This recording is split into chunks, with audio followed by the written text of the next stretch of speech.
पिछली बार मैंने आपको श्री राम और कृष्णा जी के जीवन में आए कष्टों से अवगत कराया था, किंतु आज के इस भाग में हम शिव शक्ति के जीवन में आए कुछ कष्टों के बारे में बात करेंगे।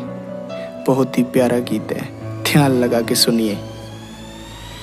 ब्रह्मांड की प्रथम प्रेम की गाथा तुमको आज सुनाता हूँ। अमर कथा ये शिव शक्ति की तुमको याद दिलाता हूँ। प्रजापति दक्ष के घर में दुर्गा ने अवतार लिया। माता पिता ने सभी पुत्रियों से बढ़ के उसे प्यार दिया। अकल बुद्धि से परिपूर्ण जो मति से करती काम, सुंदर चंचल सी कन्या का सती पड़ गया नाम।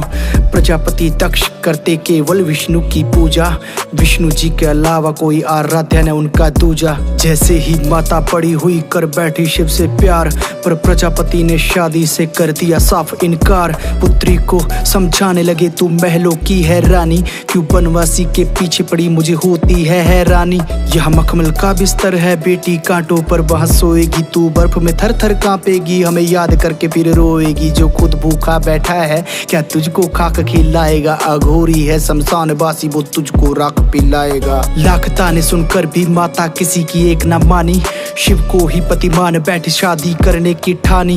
कठोर तपस्या की माता ने त्याग दिया जल अन्न, कड़ी तपस्या माने की तब शिव जी हुए प्रसन्न। आंखें खोलो हे देवी जल्दी मांगो वरदान, मांगो सोने चांदी हीरे या मांगो वेद पुराण। माता बोली यह मोह माया है सभी त्यागती हूँ, मैं आपको अपने पति रूप में आपसे मांगती हूँ। भोले बाबा समझाने लगे तुम महलों की राजकुमारी, ना रथ ना घोड़े पास मेरे करुनंदी की सवारी। मेरा कोई नहीं ठिकाना देवी वन में रहता हूँ, कोई अच्छा कुंवर राजा का ढूंढ तुम्हें सत्य में कहता हूँ।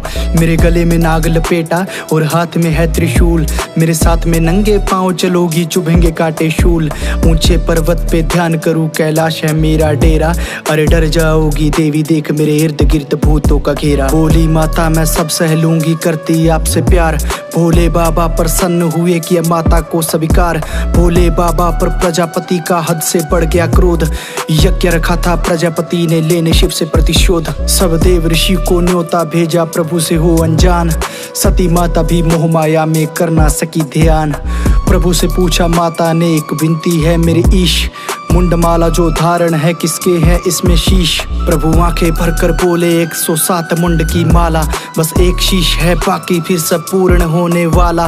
ये सभी शीश तुम्हारे हैं तुम मोह माया से भटकी हो, तुम खुद को ना पहचान पाई और मृत्यु लोक में अटकी हो। तुम यज्ञ में मत जाना वरना होगा अपमान, ये मृत्यु तुल्य होगा अपमान ले लोगी खुद की जान। कर यज्ञ में तुमको जाना है पहले शक्ति को जगाना है, मैं तुमको बांध नहीं सकता जाओ कर तुमको जाना है। माता खुद को पहचान सकी ना पिता के घर पर राई, प्रजापति ने माता सती को खरी खोटी सुनाई।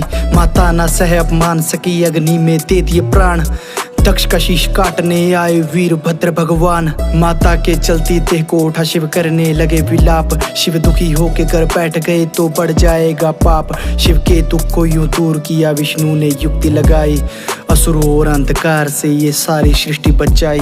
विष्णु जी ने सुदर्शन से माता सती का शव काट दिया, जहाँ टुकड़े गिरे वहाँ पिंड बने शक्ति पीठों में बांट दिया। माता ने जाते बोल दिया मैं वापस लौट के आऊंगी, हर जन्म में शिव को पाऊंगी, शिव की शक्ति कहलाऊंगी। माँ पार्वती बन लौटी करती थी प्रभु का जाप, कामदेव जब भस्म हुए मिला पार्वती को श्राप।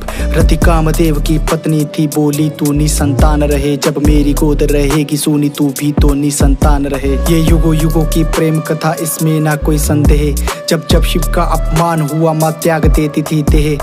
त्याग समर्पण दोनों में था मिलती हमको शिक्षा, जन्मों जन्मों तक माँ की शंभू करते प्रतीक्षा। शंभू से मिलने खातिर पहले शून्य होना पड़ता है, प्रेम की अग्नि में तप हीरे को अमूल्य होना पड़ता है प्रेम वही जब बिन बोले प्रेमी को समझ में आए, चाहे कितने भी माँ रूप धरे शिव की शक्ति कहलाए। शिव ने माँ को अपनाया उनसे फिर ब्याह रचाया, अमरनाथ की गुफा में कथा सुना के अमर बनाया। शिव ने माँ को अपनाया फिर उनसे ब्याह रचाया, अमरनाथ की गुफा में कथा सुना के अमर बनाया। शिव ने माँ को अपनाया फिर उनसे ब्याह रचाया, अमरनाथ की गुफा में कथा सुना के अमर बनाया।